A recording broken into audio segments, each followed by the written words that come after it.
Student, मैं आपकी teacher प्रेरणा सक्सेना। आज हम 6 हिंदी मीडियम की विज्ञान का पाठ 10 गति और दूरियों का मापन पाठ पढ़ेंगे।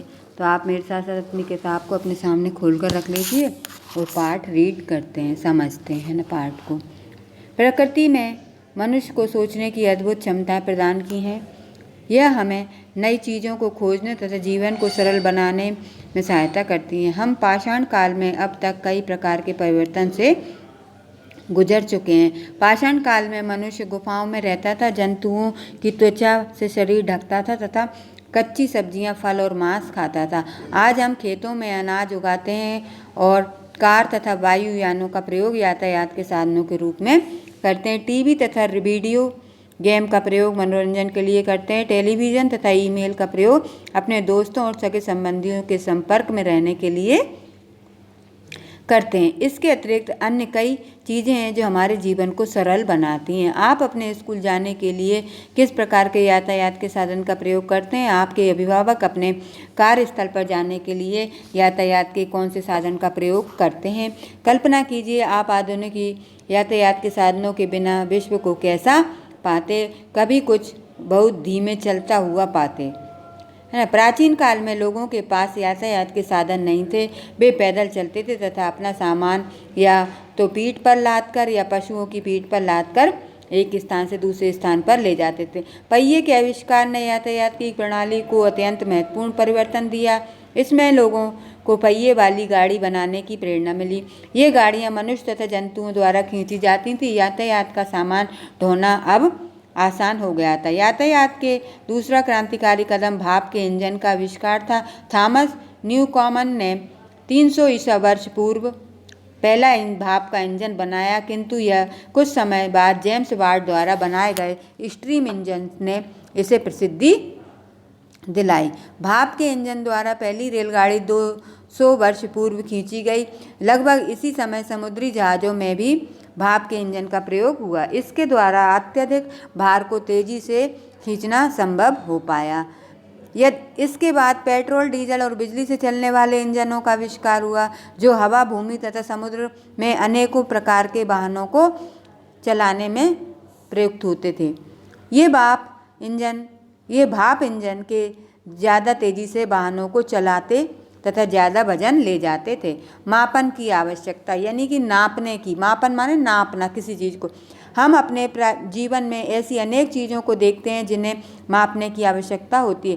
किसी रिक्शा अथवा टैक्सी में बाजार जाने के लिए हमें अपने घर से वहाँ तक की दूरी ज्ञात होनी चाहिए, जिसके द्वारा हम वहाँ तक किराए का अनुपात लगा सकें। इसी प्रकार किसी दुकान से कपड़ा खरीदते समय हमें उसकी लंबाई ज्ञात होनी चाहिए। कुछ विशेष दशाओं में हमें बिल्कुल सही माप ज्ञात होना चाहिए। जब हम जूते खरीदते हैं तब हमें जूते की सही नाप याद होनी चाहिए, अथवा जब हम दर्जी के पास कपड़े सिलवाने जाते हैं तो हमें सही नाप का ज्ञान होना चाहिए।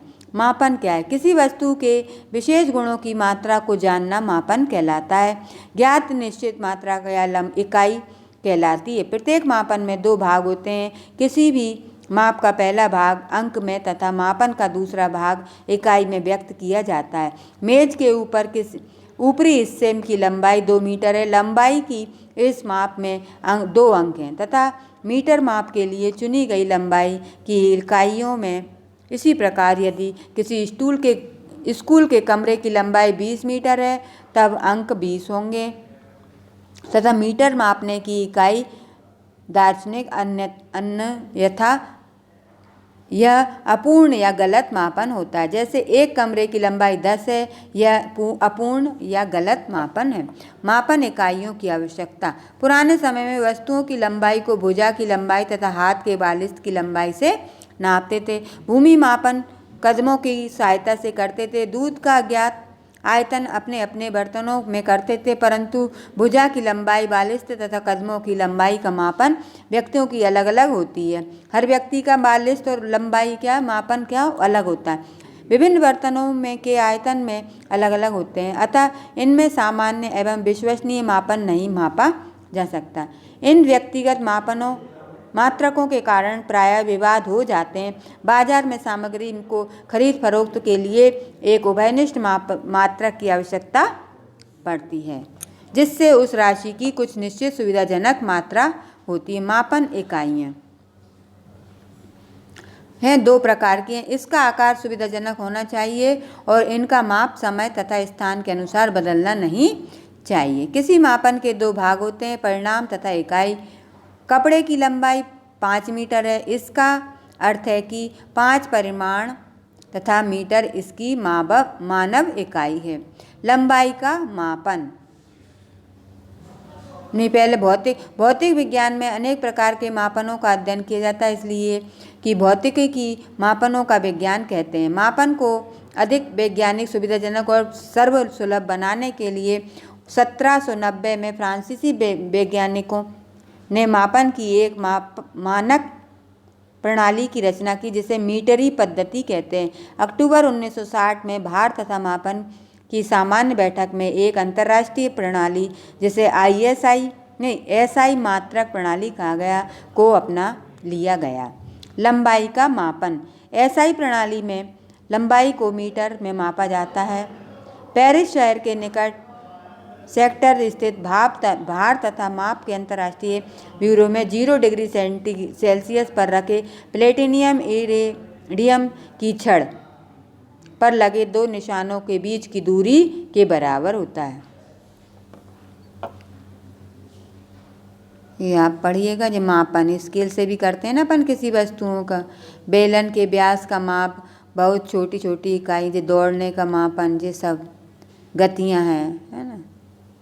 स्मरणीय बिंदु इसमें है, पाठ के आधार पे हमारे चारों ओर की वस्तुएं या तो गति में होती हैं या विराम में, या तो चलती रहती हैं या स्थिर रहती हैं, रुकी रहती हैं। प्रत्येक SI इकाई की गुणक तथा व्युत्पन्न इकाई होती है। किसी वस्तु का सही तथा मानक मापन जीवन में आवश्यक है। किसी वस्तु की गति सरल रेखीय, वर्तुल, दोलन, कंपन समयिक तथा असमयिक होती है। प्रत्येक इकाई का निश्चित संकेत होता है, जैसे मीटर मी और सेकंड से। भारत में नई दिल्ली में स्थित राष्ट्रीय भौतिक प्रयोगशाला मापन की मानकता को बनाए रखने के लिए जिम्मेदार है। अब है सही विकल्प चुनिए। मापन का विज्ञान कहलाता है कौन सा विज्ञान? भौतिक विज्ञान। पेंडुलम में किस प्रकार की गति होती है? तो पेंडुलम में दोलन गति होती है। 42 इकाई है लंबाई की, ठीक है। अब आते रिक्त स्थानों की पूर्ति कीजिए। तो भाप इंजन के आविष्कारक थॉमस न्यूकॉमन थे। SI प्रणाली में लंबाई को मीटर में मापा जाता है। तीसरा है, वस्तु का अपनी गति को दोहराना आवर्ती गति कहलाता है। एक शब्द में उत्तर दीजिए। लंबाई की मापने की 3 इकाइयाँ बताइए। तो चौड़ाई, लंबाई, मोटाई, दूरी। नेक्स्ट पेज पे आइए। मापन किसे कहते हैं? तो इसके लिए आपको 74 पेज पर जाना पड़ेगा। तो 74 पेज पे आते हैं अपन। जी हाँ, ये दिया है इकाइयाँ जी हैं दोनों, है ना। इसका आकार सुविधाजनक होना चाहिए। इसका मान समय तथा स्थान के अनुसार बदलना नहीं चाहिए। ये 2 इकाइयाँ हैं इसकी। इसके बाद इकाइयों के 2 गुण बताइए। तो 74 पेज पर इसको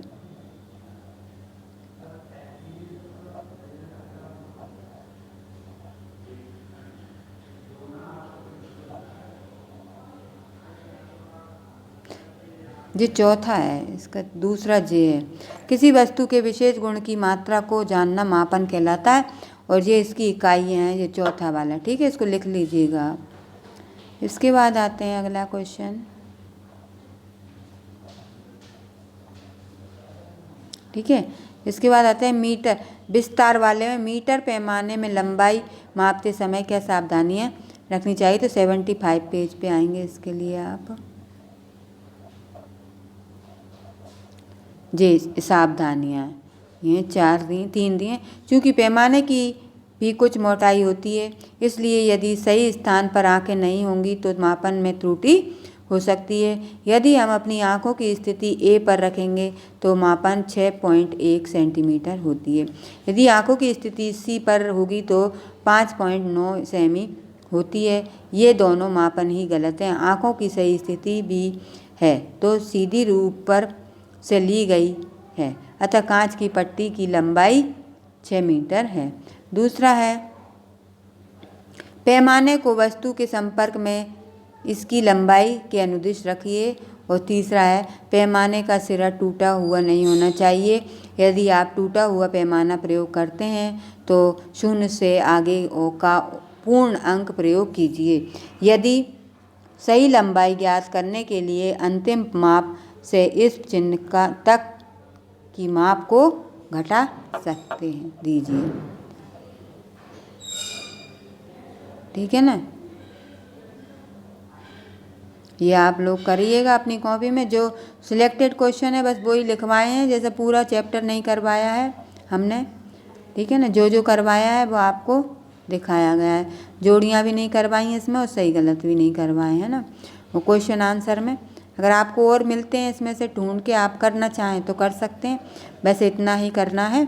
PDF इसकी डाली जाएगी साथ में, तो आप उसमें से भी आप लिख सकते हैं अगर इसमें से समझ में ना आए तो। ठीक है ना, और इसको इस चैप्टर को आप लर्न कीजिएगा लिखकर, ताकि जो परीक्षाएं आएँ अगली वार्षिक परीक्षा उसमें आपको अगर एक आध क्वेश्चन आता है इस चैप्टर में से तो आप हल कर सकें। ठीक है ना, अच्छे से याद कीजिए, सही सही लिखिए, नोट डाउन कीजिए। नेक्स्ट वीडियो में नेक्स्ट चैप्टर के साथ फिर मिलेंगे, तब तक के लिए बाय बाय।